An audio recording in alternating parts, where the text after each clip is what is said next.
topic of this presentation focuses on the role that motivation plays with regards to participation in physical activity and exercise for elderly groups.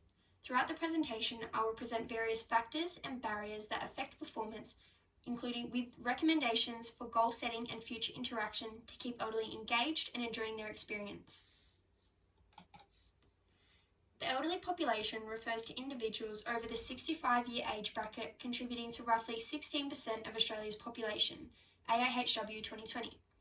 The elderly are a target population notorious for poor motivation and adherence levels to exercise, in which Grove and Spear 2010 present that 2/3 of the group live sedentary lifestyles with insufficient regular activity and exercise. In consequence, an increased disease burden is placed, prevailing high rates of CVD, injuries, musculoskeletal conditions, and so on. These can all be reduced with increased motivations and participations to physical activity and exercise, promoting self-efficacy, confidence, and overall performance. Factors affecting performers. Onto factors affecting performers, psychological factors of motivation, stress, and anxiety are the most important for this target group as they experience greater levels of disengagement and greater prevalence of anxiety. Motivations for the elderly vary as individuals have different goals and motives that drive their efforts. This can affect performance as the elderly particularly select where to put their efforts with their own personal goals preferred. This is viewed as an outcome orientation where they are more likely to select tasks with guaranteed successes.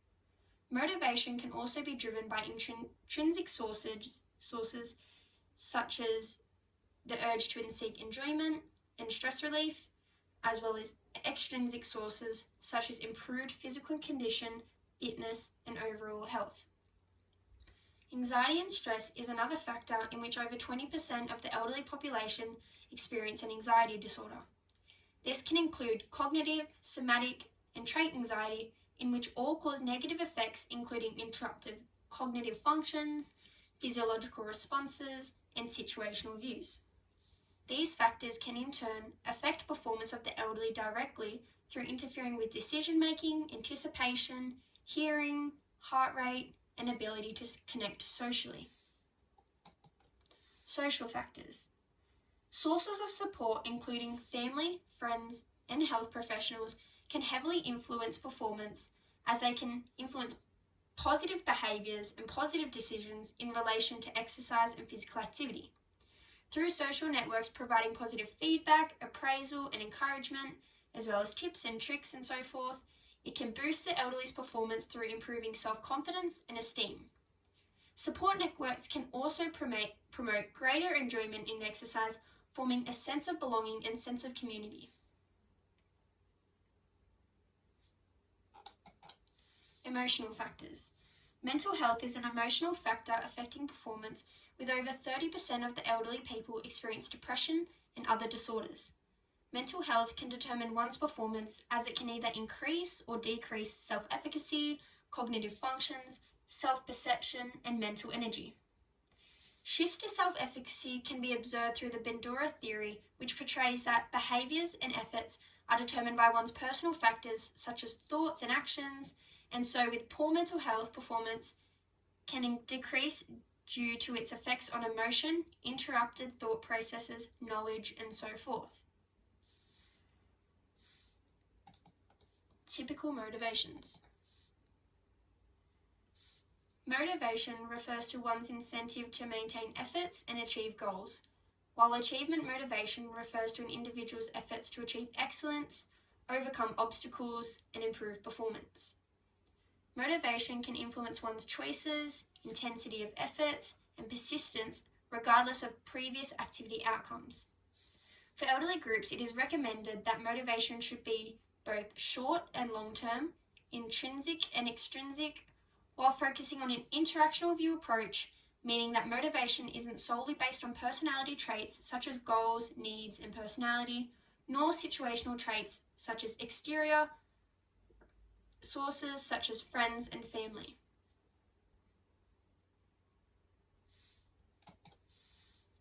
Reasons for participation and reasons for against participation.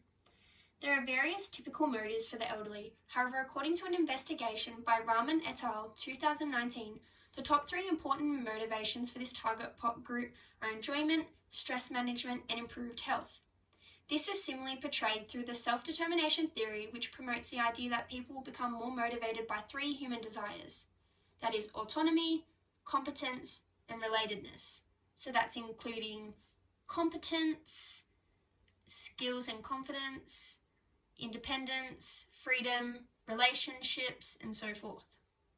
On the other hand, typical reasons for not participating is predominantly based on physical condition, as aging can arise poor physical conditions such as bone frailty, hearing impairments, joint pain, and other musculoskeletal conditions, making it hard to participate in certain activities as it increases risks of falls and injuries.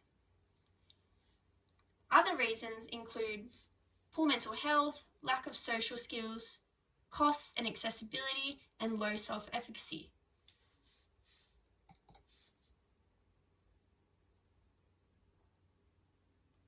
Self-efficacy is a main barrier to exercise participation due to its potential of determining successful performance. Self-efficacy is referred to as the conviction that one can perform successfully in a specific activity.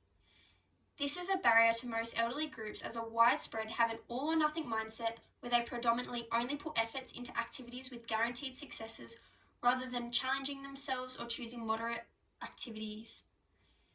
This can arise from 6 sources: performance experience, which is past experiences, Vicarous experience, observed experience or modelling by others, social persuasion, could be like coaching and feedback, imaginal experience, visualizations of future successes, physical and emotional states, experience of physical and emotional sensations. Goal setting. Goals are standards put in place in an attempt to achieve within a specific time frame. They are set in order to identify strengths, weaknesses, formulate direction, and create motivation to make an effort. For the elderly, goals should be set in the framework of SMART goals, focusing on physical and psychological areas as health, fitness, and mental skills are the most beneficial, arising self-independence and motivation. For example, I want to complete aerobic exercise 30 minutes a day, 5 times a week. These type of goals are most suitable for the elderly as they focus on physical and psychological areas of health.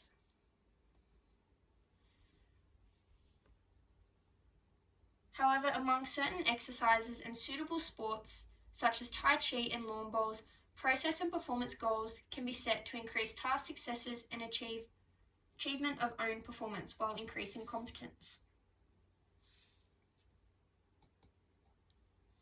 Recommendations for future. There are various recommendations for the future that can increase adherence levels for elderly populations.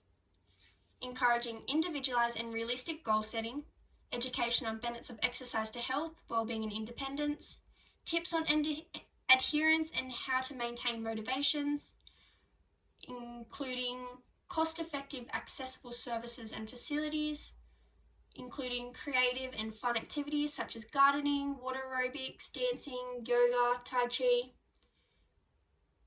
use of community and group activities, implementation of FIT principles, which is frequency, intensity, type, and time, rewards, support, and encouragement, positive feedback, as well as opportunities for client feedback, inclusion of strength, balance, and endurance activities, reminders and cues for productivity in daily living, as well as stress management. In conclusion, motivation plays an important role in elderly participation, affecting exercise performance through psychological, social, and emotional factors. Typical motivations of the group focus on physical and mental aspects of enjoyment and stress management, maintaining efforts to achieve goals. Goal setting is a vital element influencing motivation through enabling opportunities to prioritize tasks and maintain efforts. However, goals for the elderly should remain in physical and psychological areas of health, fitness, and mental skills, as these are the needs of the elderly. This will keep them motivated and adhered to physical activity and exercise. References.